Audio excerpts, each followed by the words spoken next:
Et c'est une affaire de bébé secoué qui a eu lieu en 2017 à Cagnes-sur-Mer dans les Alpes-Maritimes. Le 4 décembre, Alexandra, une assistante maternelle de 50 ans, contacte les pompiers au téléphone. Elle est essoufflée et en panique. Elle indique que Gabriel, un bébé de 8 mois dont elle a la charge, est inanimé dans ses bras. Elle explique alors qu'elle ne comprend pas ce qui s'est passé. Selon elle, le nourrisson qui pleurait 2 minutes plus tôt est devenu soudain tout raide avec les yeux fermés. Il ne tient plus sa tête. Les secours interviennent de toute urgence et Gabriel est emmené à l'hôpital. Mais quelques heures plus tard, le nourrisson meurt dans les bras de sa maman. Il présente en fait une fracture du crâne et des hématomes sous-duraux. Des blessures qui révèlent que Gabriel aurait été victime du syndrome du bébé secoué. Les parents de Gabriel et Alexandra, la nounou, sont tous les trois placés en garde à vue. Et pendant son audition, Alexandra craque et avoue que Gabriel est tombé au sol alors qu'elle le portait, mais elle assure qu'elle ne l'a pas secoué. Elle est donc interpellée, mise en examen, et elle vient d'être jugée par la cour d'assises de Nice. Alors Marie-Solis, tout d'abord, que sait-on sur l'accusé?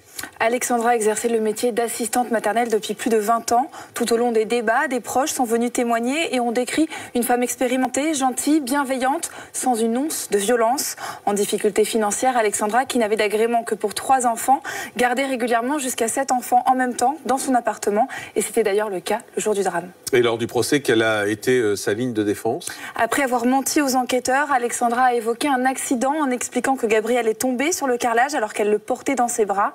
Et pour justifier les hématomes sous-duraux, elle affirme avoir secoué Gabriel dans le but de lui porter secours une fois qu'elle a vu qu'il était inanimé. Oui, c'est un argument qui n'a pas du tout convaincu les avocats des parties civiles. Pour eux, Gabriel a été massacré. Il rappelle que l'autopsie révèle que l'enfant a certainement été projeté au sol après avoir été secoué. L'attitude de l'assistante maternelle est impardonnable car elle est prête à tout pour ne pas perdre son agrément. En plus de ses mensonges, Alexandra n'a pas hésité à jeter l'opprobre sur les parents de Gabriel qui ont dû subir 48 heures de garde à vue alors qu'ils vivaient un deuil effroyable. Oui, l'avocat de la défense estime également que sa cliente doit être condamnée, mais seulement pour homicide involontaire. Pour lui, ce drame résulte d'une maladresse ou d'une imprudence, un argument qui a fait bondir l'avocate générale, je la cite.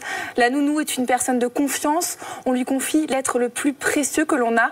La panique ne peut pas justifier des secouements déguisés en gestes de secours. Elle compare les blessures de Gabriel à un accident de la route ou encore une chute de plusieurs étages et elle réclame 14 ans de réclusion.